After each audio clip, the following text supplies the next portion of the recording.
My dear children, the students of class 8, 9 and 10, I hope you are all well. I am also well, Alhamdulillah. অনেকদিন হয়ে গেছে গলা ভাঙা, class করতে পারি না। তো আর ভালো লাগছে না, তাই আজকে আবার এই ভাঙা গলা নিয়ে ক্লাস শুরু করতে যাচ্ছি। আজকের topic use of right form of verbs.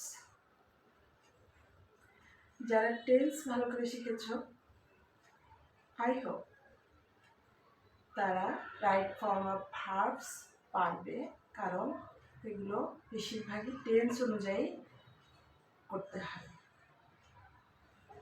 তো now take your papers and pens and watch my video or listen to my lecture.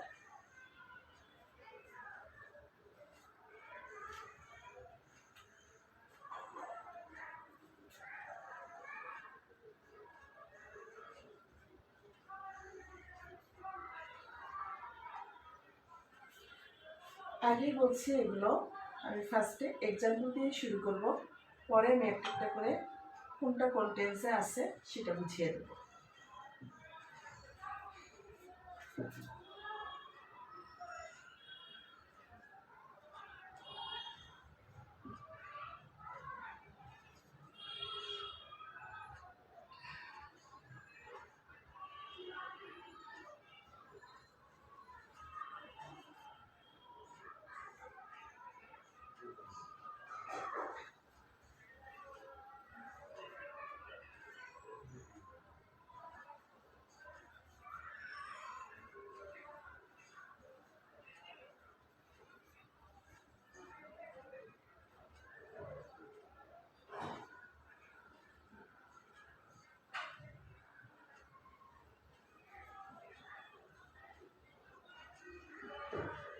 দেখো এখানে সেন্টেন্স আছে আই অলরেডি কমপ্লিট ব্র্যাকেটে মাই হোমওয়ার্ক। তো চেনার উপায় যেগুলা আমি বলে দিব, খেয়াল করে শুনবে আর লিখে নেবে। অলরেডি, এই অলরেডিটা আমরা টেন্সে শিখেছি প্রেজেন্ট পারফেক্ট টেন্সে থাকে।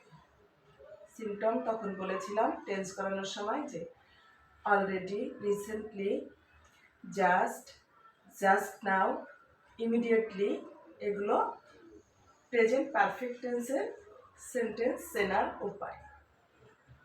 তো যখন আমরা রাইট ফর্ম অফ ভার্বস করব, তখন এই যে ব্র্যাকেটে ভার্ব দেওয়া থাকবে বা কোশ্চেনে যদি বক্সে দেওয়া থাকতে পারে, এখানে শুধু শূন্যস্থান থাকবে আর বক্সে ভার্বস উল্টাপাল্টা করে দেওয়া থাকতে পারে।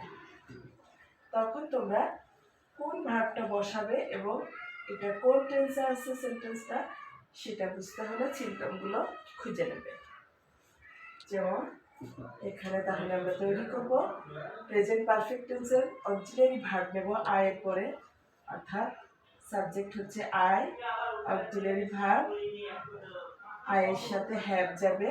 দুটো অক্সিলারি ভার্ব আছে, হ্যাভ আর হ্যাজ। আই এর সাথে হ্যাভ যাবে, তারপরে অলরেডি। এবার মেইন ভার্বটা প্রেজেন্ট পারফেক্ট টেন্সে ভার্ব টি বসবে।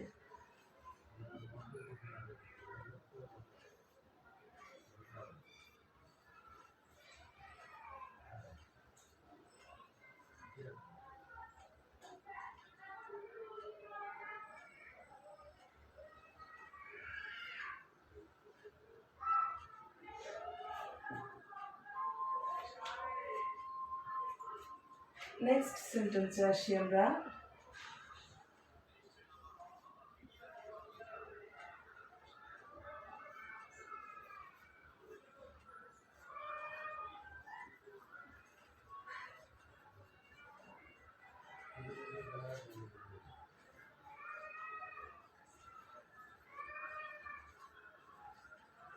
এখানে সিম্পটম আছে টুমরো। তাহলে মেইন ভার্বটাকে আমরা কোন ফর্মে আনবো? টুমরো খেয়াল করে বুঝে নেব, এটা ফিউচার ইনডিফিনিট টেন্সে আছে।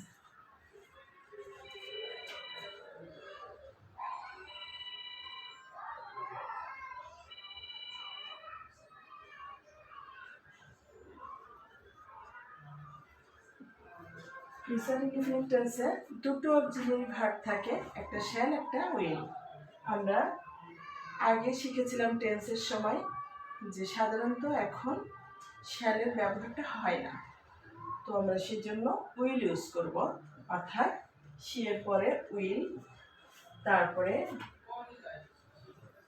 মেইন ভার্বের কোনো চেঞ্জ হবে না, এটা যা আছে তাই থাকবে, তারপরে পরপর বসিয়ে যাও, যে অংশটা পরপর বসিয়ে যাবে। নেক্সট নাম্বার 3-তে যাই।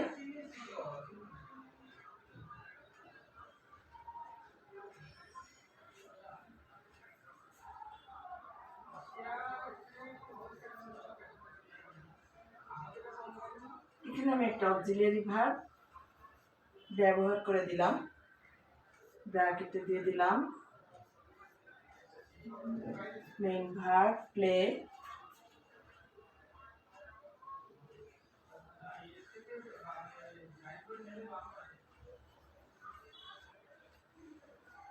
আফটারনুন।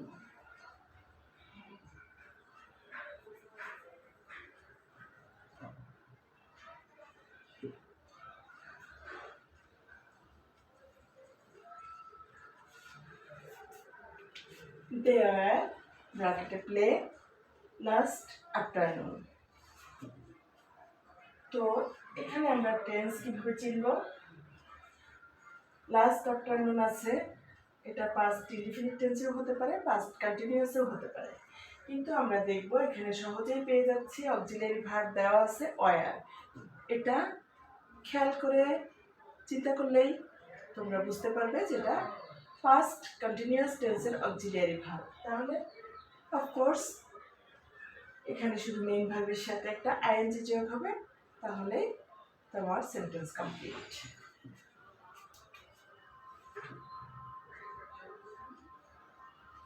আনসারটা এরকম হবে, they were playing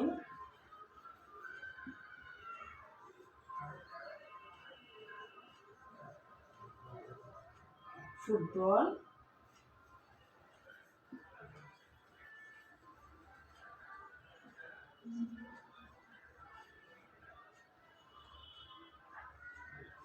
afternoon. They are playing football last afternoon.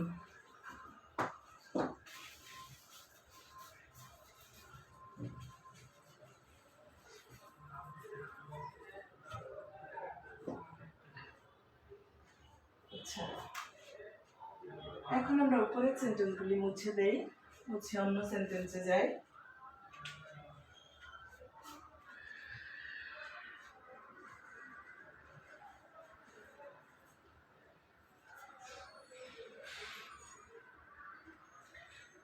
মনে রাখবে, রাইট ফর্ম অফ ভার্বসের নির্দিষ্ট করে স্ট্রাকচার দেওয়া যায় না, কারণ এক একটা এক এক টেন্সে থাকে, তাই এটার স্ট্রাকচার দেওয়া যায় না।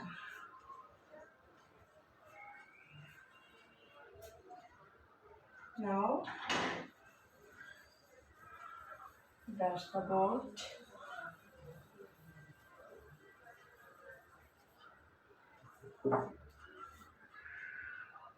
নাম্বার 4-এ যাই।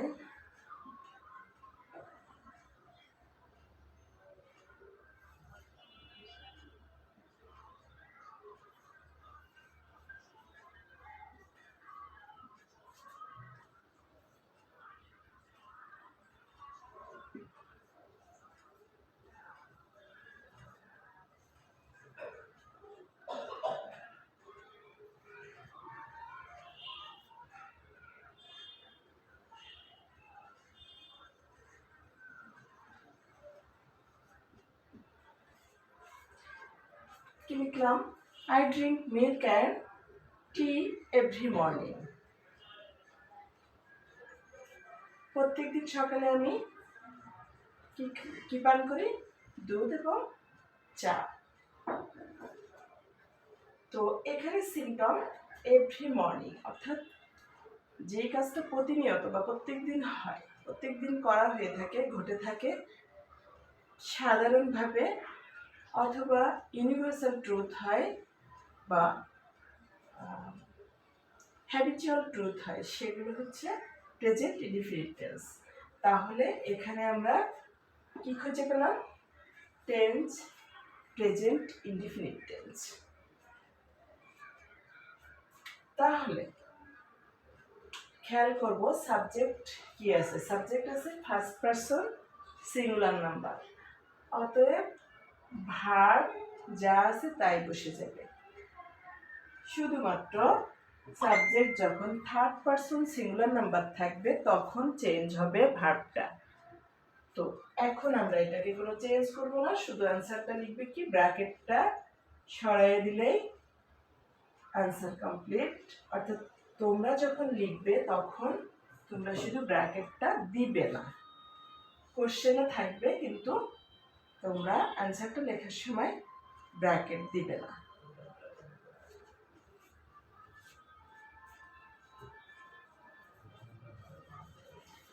এখন আমরা নাম্বার 5-এ যাই।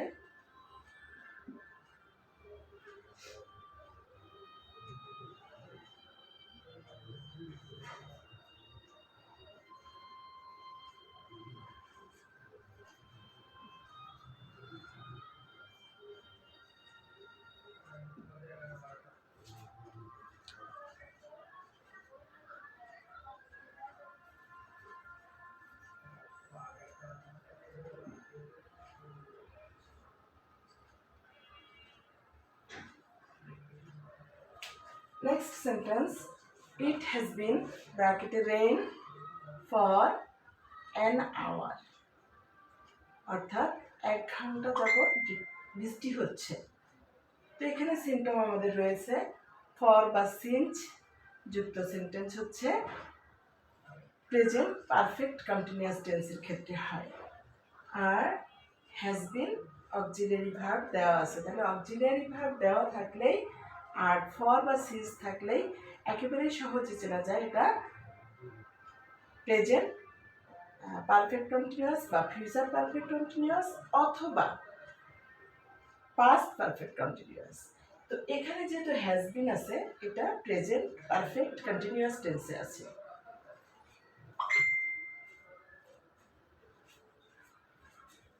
এখন যদি কোশ্চেনে এটা না দেওয়া থাকে হ্যাজ বিনটা, তাহলে বুঝে নেবে ইটের সাথে হ্যাজ বিন যাবে, তখন ইট হ্যাজ বিন দিয়ে ভার্বের সাথে একটা আইএনজি যোগ করে দেবে। তাহলে আমরা এখানে আইএনজি যোগ করব।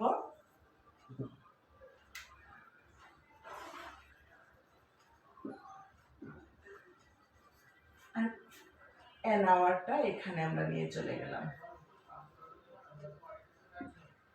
এখানে আমি ডিটেলস আনসারটা লিখলাম না, পুরোপুরি সেন্টেন্সটা না লিখলেও তোমরা বুঝতে পারবে।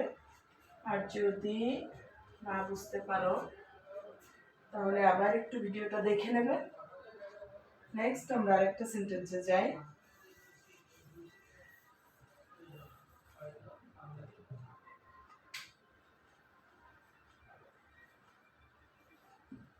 Number 6.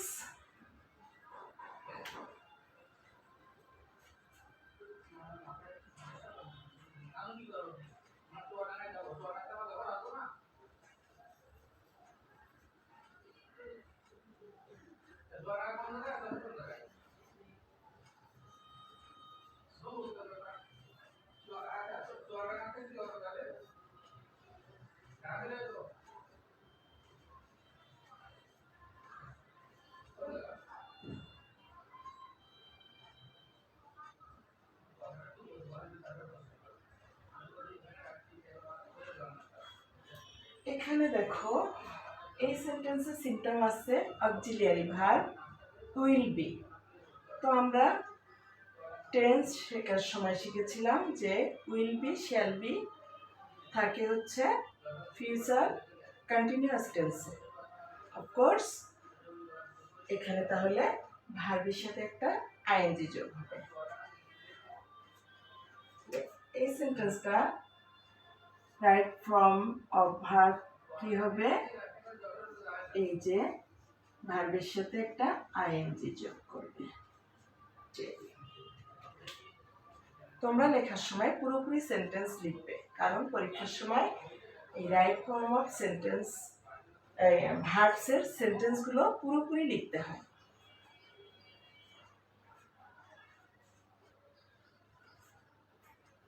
নেক্সট নাম্বার 3 মুছে দিলাম। আমরা আরেকটা সেন্টেন্সে যাই এখন।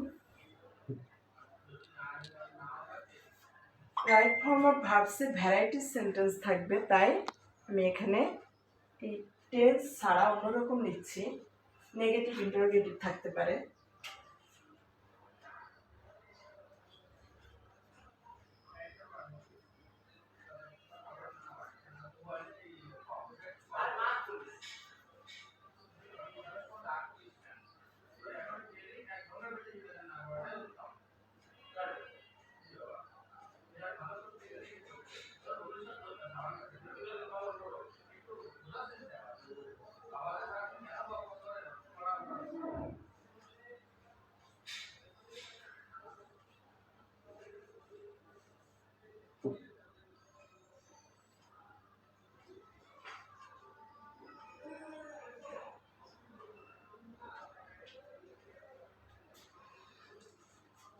সেন্টেন্সটা এরকম, my bag has been bracketed loss.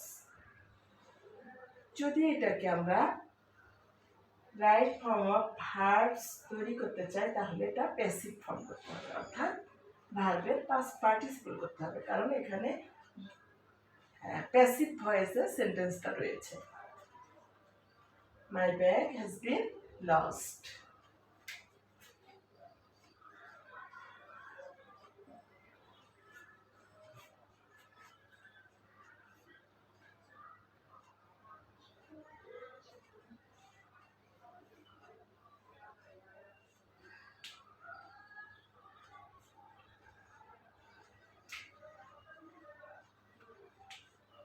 আমরা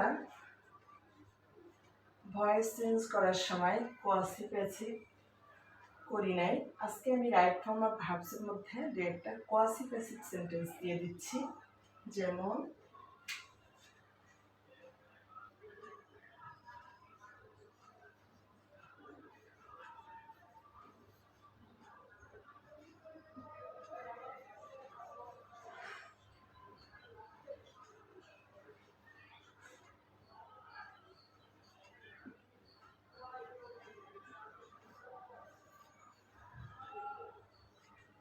একটা জিনিস সবসময় মনে রাখবে, কোশ্চেনে ব্র্যাকেটে বা বক্সে যে ভার্বসগুলো থাকবে রাইট ফর্ম অফ ভার্বসের কোশ্চেনে, সেই ভার্বগুলো অবশ্যই প্রেজেন্ট ফর্মে দেওয়া থাকবে। তোমরা রাইট ফর্মটা তৈরি করে তারপরে সেন্টেন্স লিখবে।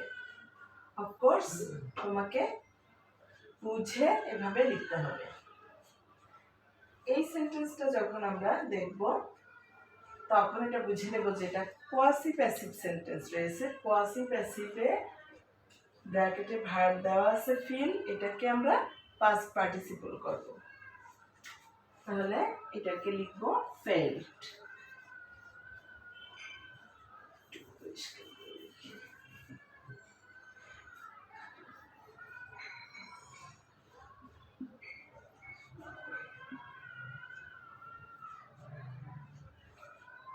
আর খেয়াল করবে সেন্টেন্স অ্যাসার্টিভ নাকি ইন্টারোগেটিভ নাকি নেগেটিভ নাকি এক্সক্লামেটরি।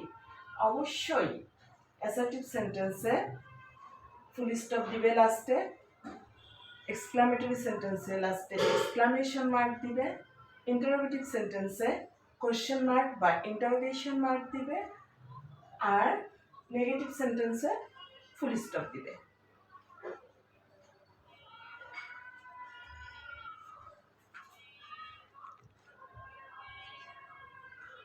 তো আজকে এই পর্যন্ত থাকুক। নেক্সট আবার আমি আরেকটা ক্লাস যখন করব তখন আরও কিছু রাইট ফর্ম অফ ভার্বস করাবো।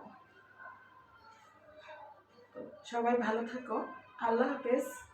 Next I will meet you another class.